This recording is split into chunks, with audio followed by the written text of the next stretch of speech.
Unveiling the ancient world's technological masterpiece, a sword bearing the secrets of modern innovation. Within the heart of history, scientists have discovered an anomaly, a sword from over 2,000 years ago, harboring the technology that underpins today's chip production. How did ancient craftsmen achieve such feats of engineering? And what other mysteries might this ancient technology unravel? Stay tuned to explore the depths of this remarkable discovery. Within the depths of history's trench, concealed by the darkness of the soil, lie numerous renowned cultural artifacts crying out, "The darkness envelops us. The cold bites deep. Rescue us.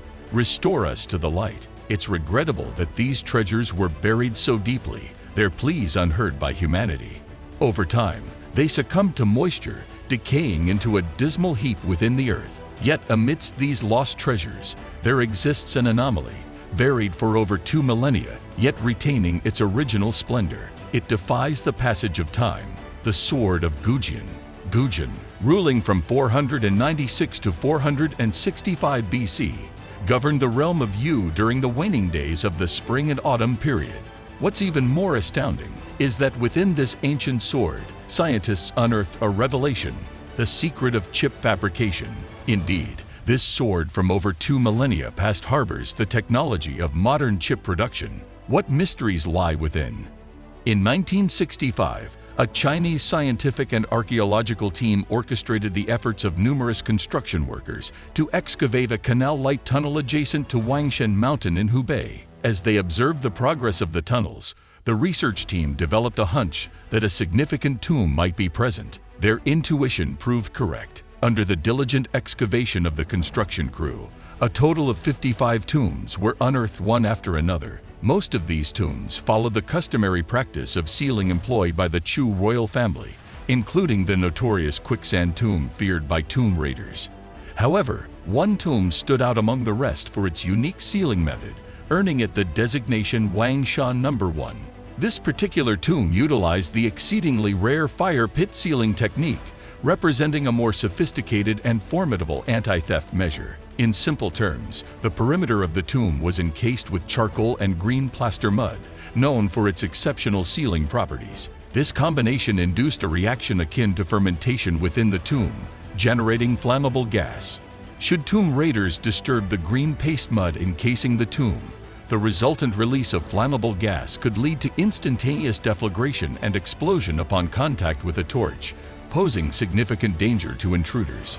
Fortunately, the green paste mud of Wangshan No. 1 collapsed, allowing the flammable gas to dissipate. This facilitated the entry of the scientific research team into the tomb. Following careful excavation, attention was drawn to a pair of swords. Upon clearing away the surface soil, experts were astonished to discover a male and female sword adorned with bird characters, a symbol typically reserved for royalty during the spring and autumn period. The pair of swords was promptly transported to the laboratory for further examination. After meticulous analysis by several experts, consensus was reached that the bird characters inscribed on the swords identified them as belonging to Gojin, the king of Yu. The experts, still reeling from this revelation, made another startling discovery. Despite resting in the tomb for millennia, the swords showed no signs of decay or rust, retaining their sharpness.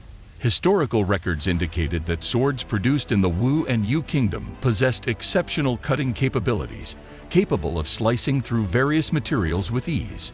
The pair of male and female swords, theoretically, boasted similar attributes. This hypothesis was confirmed through specialized testing, demonstrating the sword's unparalleled sharpness, surpassing that of numerous modern counterparts. These swords, ancient relics buried for thousands of years, stand as marvels of ancient craftsmanship, testaments to the ingenuity of their creators. So what kind of material are the two swords made of, and how can they have such magical properties? Faced with this intriguing inquiry, a consortium of archaeological experts embarked on an investigation into the composition and craftsmanship of the swords. Their quest began with an analysis of the sword's chemical composition, facilitated by the most advanced particle accelerator available. The findings unveiled the use of copper tin alloy, a form of bronze, in the creation of the sword of Gujin. However, what distinguished the copper-tin alloy of these swords was the absence of lead, a peculiar characteristic that piqued the interest of the researchers. Furthermore, the distribution of copper and tin within the swords was found to be unique. The blade comprised tin, while the ridge was predominantly copper, an unconventional arrangement that astounded the assembled experts. Upon scrutinizing the cross-section of the blade, the researchers made a remarkable discovery. The blade and spine were forged separately. Initially, the sword's ridge was cast with copper water of high copper content, followed by the application of a tin-rich copper water for the blade, resulting in the creation of a remarkably pure bronze sword. Even more astounding were the advanced technological features adorning the surface of the blades. Intricate diamond-shaped dark grids adorned the sword's body, lending an air of mystery to the ancient artifacts. Further analysis revealed a remarkably high tin content in these grids, prompting speculation among historians regarding a lost craft, the sword body casting craft. The lattice distribution observed in the swords suggested the utilization of a casting process known as tin fine-grained surface technology.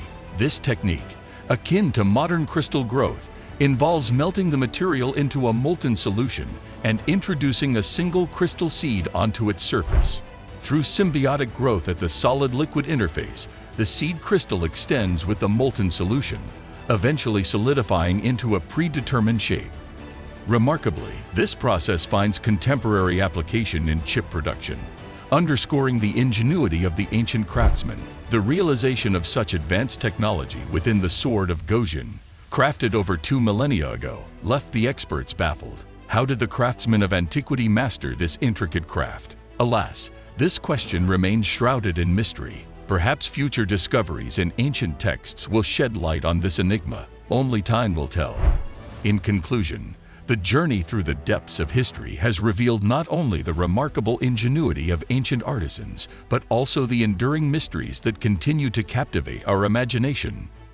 From the sword of Gojin, harboring secrets of chip-making technology, to the intricate craftsmanship that defies the passage of time, each artifact serves as a testament to the brilliance of human innovation. As we reflect on the wonders unearthed thus far, we are reminded that the past holds infinite treasures waiting to be discovered. Let us continue our quest for knowledge and exploration as we strive to unlock the enigmas of our collective heritage. What other technological marvels might lie hidden within the artifacts of antiquity, waiting to be unearthed? Feel free to share your thoughts and perspectives in the comments section below. Don't forget to become a part of the Revel Discovery community by hitting that subscribe button to stay informed about the latest technological advancements and innovations. Remember, as we delve into the realm of technology, the possibilities are limitless, and the future is filled with exciting discoveries. Keep exploring.